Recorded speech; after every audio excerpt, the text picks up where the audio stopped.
राधे राधे सभी को। मेरे इस चैनल पे आपका स्वागत है। सावन के सोमवार की व्रत कथा, इसे पूरा ही सुनना चाहिए, तो इस वीडियो को स्किप ना करते हुए इस कथा को पूरा सुनें।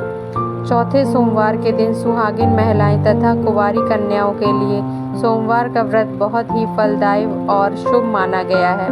मान्यता है कि सावन के सोमवार का व्रत और शिव पार्वती के पूजन से सुहागिन महिलाओं को अखंड सौभाग्यवती तथा कुंवारी कन्याओं का मन चाहे वर प्राप्ति का आशीर्वाद मिलता है।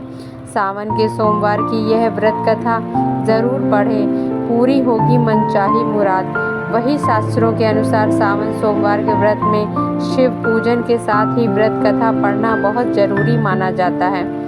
एक साहूकार था जो भगवान शिव का अनन्य भक्त था। उसके पास धन धान्य किसी भी चीज़ की कमी नहीं थी, लेकिन उसकी कोई संतान नहीं थी और इसी कामना को लेकर रोज शिव जी के मंदिर जाकर दीपक जलाता था।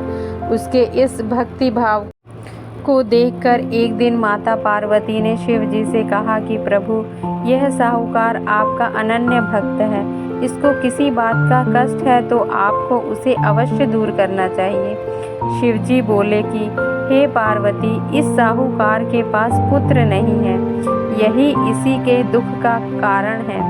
माता पार्वती कहती हैं कि हे ईश्वर की कृपा से इसे पुत्र का वरदान दे दीजिए। तब भोलेनाथ ने कहा कि हे पार्वती, साहूकार के भाग्य में पुत्र का योग नहीं है। ऐसे में अगर इसे पुत्र प्राप्ति का वरदान मिल भी गया तो वह केवल 12 वर्ष की आयु तक ही जीवित रहेगा। यह सुनने के बाद भी माता पार्वती ने कहा कि हे प्रभु, आपको इस साहूकार को पुत्र का वर देना ही होगा, अन्यथा भक्त क्यों आपकी सेवा पूजा करेंगे। माता के बार बार कहने से भोलेनाथ ने साहूकार को पुत्र का वरदान दिया, लेकिन यह भी केवल कहा कि यह केवल 12 वर्ष तक ही जीवित रहेगा। साहूकार यह सारी बात सुन रहा था, से ना तो खुशी हुई और ना ही दुख। वह पहले की तरह ही भोलेनाथ की पूजा अर्चना करता रहा। उधर सेठानी गर्भवती हुई और 9वें महीने में उसे सुंदर से बालक की प्राप्ति हुई। परिवार में खूब हर्षोल्लास मनाया गया, लेकिन साहूकार पहले की तरह ही रहा और उसने बालक की 12 वर्ष की आयु का जिक्र किसी से भी नहीं किया। जब बालक 11 वर्ष की आयु का हो गया तो एक दिन साहूकार की सेठानी ने बालक के विवाह के लिए कहा तो साहूकार ने कहा कि वह अभी बालक को पढ़ने के लिए काशी जी भेजेगा। इसके बाद उसके बालक के मामा जी को बुलाया गया और कहा कि इसे काशी पढ़ने के लिए ले जाओ और रास्ते में किसी भी स्थान पर रुकना, वहाँ यज्ञ कराते और ब्राह्मणों को भोजन कराते हुए आगे बढ़ना। वह भी इसी तरह करते हुए जा रहे थे कि रास्ते में एक राजकुमारी का विवाह था।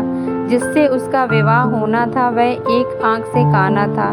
तो उसके पिता ने जब अति सुंदर साहूकार के बेटे को देखा तो उसके मन में आया कि क्यों ना इसे ही घोड़े पर बिठाकर शादी के सारे कार्य संपन्न करा लिए जाएं। तो उन्होंने मामा से बात की और कहा कि इसके बदले में वह अथाह धन देंगे, तो वह भी राजी हो गए। इसके बाद साहूकार का बेटा विवाह की वेदी पर बैठा और जब विवाह कार्य संपन्न हो गए तो जाने से पहले उसने राजकुमारी की चुनरी के पल्ले में लिखा कि तेरा विवाह तो मेरे साथ हुआ है, लेकिन जिस राजकुमार के साथ भेजे जाओगे वह तो एक आँख का काना है। इसके बाद वह अपने मामा के साथ काशी के लिए चला गया। उधर जब राजकुमारी ने अपनी चुनरी पर यह लिखा हुआ पाया तो उसने राजकुमार के साथ जाने से मना कर दिया। तो राजा ने भी अपनी पुत्री को बारात के साथ विदा नहीं किया, बारात वापस लौट गई। उधर मामा और भांजे काशी जी पहुंच गए थे। एक दिन जब मामा ने यज्ञ रचा रखा था और भांजा बहुत देर तक बाहर नहीं आया तो मामा ने अंदर जाकर देखा तो भांजे के प्राण निकल चुके थे। वह बहुत परेशान हुए, लेकिन सोचा कि अभी रोना पीटना मचाया तो ब्राह्मण चले जाएंगे और यज्ञ का कार्य अधूरा रह जाएगा। जब यज्ञ संपन्न हुआ तो मामा ने रोना पीटना शुरू किया। उसी समय शिव पार्वती उधर से जा रहे थे तो माता पार्वती ने शिवजी से पूछा कि हे प्रभु, ये कौन रो रहा है। तभी उन्हें पता चलता है कि यह तो भोलेनाथ के आशीर्वाद से जन्मा साहूकार का पुत्र है।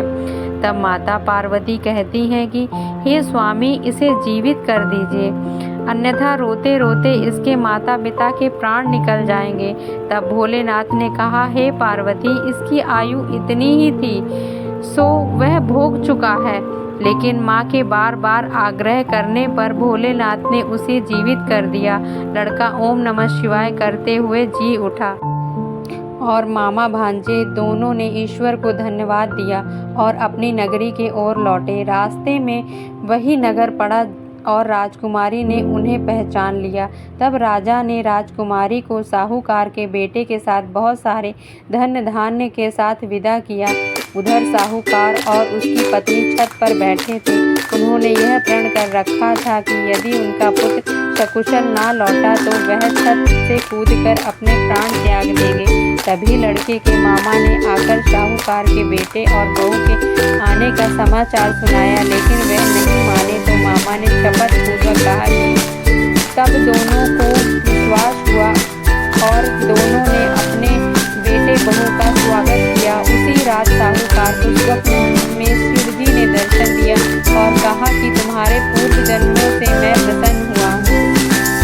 इसी प्रकार जो भी व्यक्ति इस कथा को पढ़ेगा या सुनेगा उसके समस्त दुख दूर हो जाएंगे और मनोवांछित सभी कामनाओं की पूर्ति होगी।